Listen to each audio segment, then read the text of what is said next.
10th class qualification ఉందా? Government job చేద్దాం అనుకుంటున్నారా? అయితే ఈ వీడియో మీకోసమే. ఇదేంటంటే మనకి సెంట్రల్ గవర్నమెంట్ నుండి రీసెంట్గా రిలీజ్ అయినటువంటి జాబ్ నోటిఫికేషన్ అనమాట.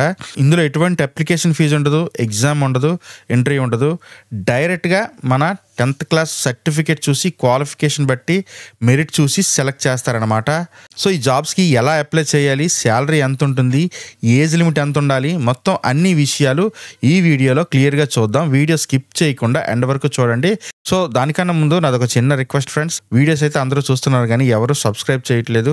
సో మీకు గనక మన వీడియోస్ వర్త్ అనిపిస్తే కంపల్సరీగా మన ఛానల్ సబ్స్క్రైబ్ చేసుకొని ఈ వీడియోని లైక్ చేయండి. ఇప్పుడు టాపిక్లోకి వెళ్ళిపోదాం ఫ్రెండ్స్. ఈ నోటిఫికేషన్ NRDC నుండి రిలీజ్ అయింది.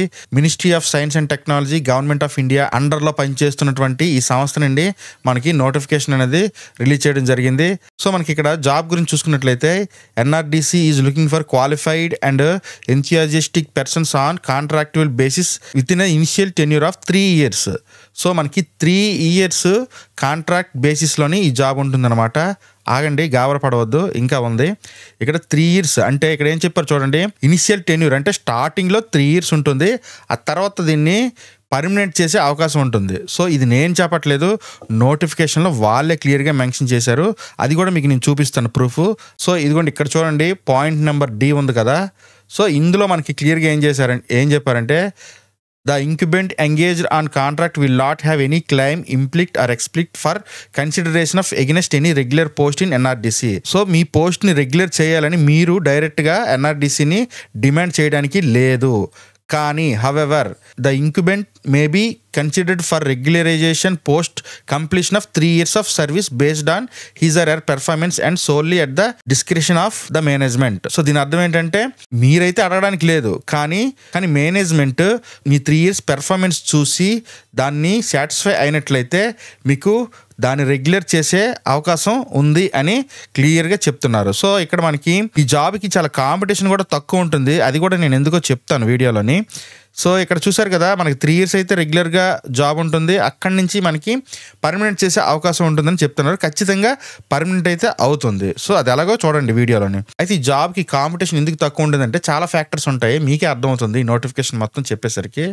సో మనం ఇక్కడ చూసుకున్నట్లయితే మనకి ఎడ్యుకేషన్ క్వాలిఫికేషన్ 10th క్లాస్ ఉండాలని చెప్తున్నారు. సో క్లియర్గా మెన్షన్ చేశారు, ఇంకేం క్వాలిఫికేషన్ అవసరం లేదు.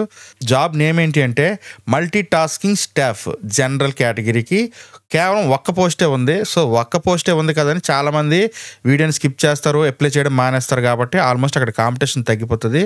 తర్వాత జాబ్ లొకేషన్ నుంచి మనకి న్యూఢిల్లీలో ఉంటుంది. సో అంత దూరం ఎవరు చేస్తారు, అక్కడికి వెళ్ళి ఎవరు చేస్తారని అక్కడ కూడా చాలా కాంపిటీషన్ అనేది తగ్గుతుంది.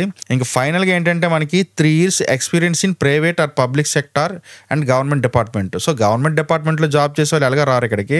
సో ప్రైవేట్ అండ్ పబ్లిక్ సెక్టార్లో 3 years ఎక్స్పీరియన్స్ ఉండే వాళ్ళకి ప్రిఫరెన్స్ అనేది ఇస్తున్నారనమాట. సో ఇక్కడ చాలామంది డ్రాప్ అవుతారు. సో ఈ 3 రిక్వైర్మెంట్స్ ఎవరైతే ఫుల్ఫిల్ చేసి ముందుకు వెళ్తారో వాళ్ళైతే ఖచ్చితంగా ఈ జాబ్ని సంపాదించుకోవచ్చు. శాలరీ విషయానికి వస్తే మనకి 22,000 రూపాయలు ఇస్తారనమాట every month. Minimum age 18 years నుండి మ్యాక్సిమం 31 years వరకు అప్లై చేసుకోవచ్చు. ఏజ్ రిలాక్సేషన్ లాంటివి ఏం లేదు, ఎందుకంటే ఇది జనరల్ కేటగిరీ జాబ్స్ కాబట్టి. సో మన జాబ్ రోల్స్, డ్యూటీస్ ఏంటో చూద్దాం. మనకి హౌస్ కీపింగ్ రోల్ అనేది ఒకటి ఉంటుంది. Hospitality arrangement for NRDC guests and officials. So guests, officials వచ్చినప్పుడు NRDCకి సంబంధించి వాళ్ళకి అవసరమైన అకామిడేషన్ లాంటివన్నీ అరేంజ్మెంట్ చేయాలన్నమాట. తర్వాత attending phone calls and visitors to NRDC. So ఇక్కడ విజిటర్స్ వచ్చినా, ఫోన్ కాల్స్ వచ్చినా వాటిని రిసీవ్ చేసుకోవాలన్నమాట. తర్వాత working in computer. So MS ఆఫీస్లో మనకి నాలెడ్జ్ ఉండాలి, కంప్యూటర్ పైన ఏదైనా వర్క్ ఉంటే చేయాల్సి ఉంటుంది. తర్వాత maintaining records, files, photo copying and assistant PA to CMD with routine task. So daily టాస్క్స్లోని ఇవన్నీ ఉంటాయి అన్నమాట, వీటిని కూడా చేయాలి. తర్వాత receipt or distribution of files or DAC. So మనకి ఫైల్స్ డిస్ట్రిబ్యూషన్ లాంటివి ఉంటాయి కదా ఆఫీస్లోని, అవన్నీ చేయాలి. ఆ తర్వాత assisting in organizing events, meetings and conferences. So ఈ NRDCలో ఏమైనా ఈవెంట్స్ జరిగినా, మీటింగ్స్ జరిగినా, కాన్ఫరెన్సెస్ జరిగినా వాటికో మనం హెల్ప్ చేయాలన్నమాట. ఫైనల్గా మనకి performing any other duties assigned by the reporting officer from the time to time. So ఇక్కడ ఏంటంటే మనకి మన ఆఫీసర్ ఉంటారు కదా, మన పై అధికారి. సో వాళ్ళు చెప్పిన ప్రకారం అదర్ వర్క్స్ ఇంకేమైనా ఉంటే కంపల్సరీగా చేయాలి. మరి మల్టీ టాస్కింగ్ స్టాఫ్ అంటే ఇంచుమించు ఇలానే ఉంటుంది, పెద్దగా మనకి మరి కూర్చొని ఆఫీస్లో కూర్చొని కొంతసేపు వర్క్ చేసే జాబ్ అయితే ఉండదు. కొంచెం అటెండర్ లెవెల్ జాబ్ అంటే అందరూ ఆఫీస్‌లో అందరూ మన పైన ఆధారపడతారు. సో, ఎక్కువ వర్కే ఉంటుందనమాట ఒక విధంగా చెప్పాలంటే. కాకపోతే ఏంటంటే గవర్నమెంట్‌లోని సాలరీ బావుంటది, పర్మనెంట్‌గా ఉంటదనే ఒక ఉద్దేశంతోటి ఇటువంటి జాబ్స్‌కి అప్లై చేసుకోవడం. అయితే దీనికి మనం ఎలా అప్లై చేయాలో ఇప్పుడు చూద్దాం. ఫ్రెండ్స్ మనకి ఇక్కడ 2 టైప్స్‌లో అప్లై చేయాలి. ఫస్ట్ ఆఫ్ ఆల్ ఏంటంటే మనకి ఎనక్సరీ 1లోని ఒక అప్లికేషన్ ఫామ్ అనేది ఇవ్వడం జరిగిందనమాట. ఇది మీరు డౌన్లోడ్ చేసుకొని ప్రింట్ తీసుకోవాలి. ఈ పీడీఎఫ్ లింక్ నేను కింద డిస్క్రిప్షన్‌లో ఇస్తాను. ఒకసారి అక్కడి నుంచి డౌన్లోడ్ చేసుకోండి. సో, ఇక్కడ మీకు రీసెంట్‌గా దిగిన కలర్ పాస్‌పోర్ట్ సైజ్ ఫోటోని అతికించాలి. మీరు ఏ పోస్ట్‌కి అప్లై చేస్తున్నారో ఆ post name MTS. So, MTS అని ఇక్కడ రాయాలి. తర్వాత మీ name, address, permanent address, father's name, date of birth, marriage status, religion, మనకి ఎడ్యుకేషన్ క్వాలిఫికేషన్ ఏం కంప్లీట్ చేస్తే అవి ఇక్కడ మొత్తం రాయాలి. తర్వాత మనకి ఎక్స్పీరియన్స్ ఏం చేసాం, ఎక్కడ చేసాం, ఎన్ని సంవత్సరాలు చేసాం, శాలరీ అంత అనేది కూడా రాయాలన్నమాట. సో, ఈ ఫామ్‌ని ఫిల్ చేసి మనం స్కాన్ చేయాలన్నమాట. స్కాన్ చేసిన తర్వాత మన యొక్క డాక్యుమెంట్స్ని కూడా స్కాన్ చేసి క్వాలిఫికేషన్ డాక్యుమెంట్స్ ఇంకేమైనా ఉంటే ఎక్స్పీరియన్స్ సర్టిఫికేట్స్ అన్నీ స్కాన్ చేసి ఈమెయిల్ ద్వారా ఫస్ట్ పంపించాలి. సో, డిజిటల్ కాపీస్ ఈమెయిల్ ద్వారా పంపించాలి.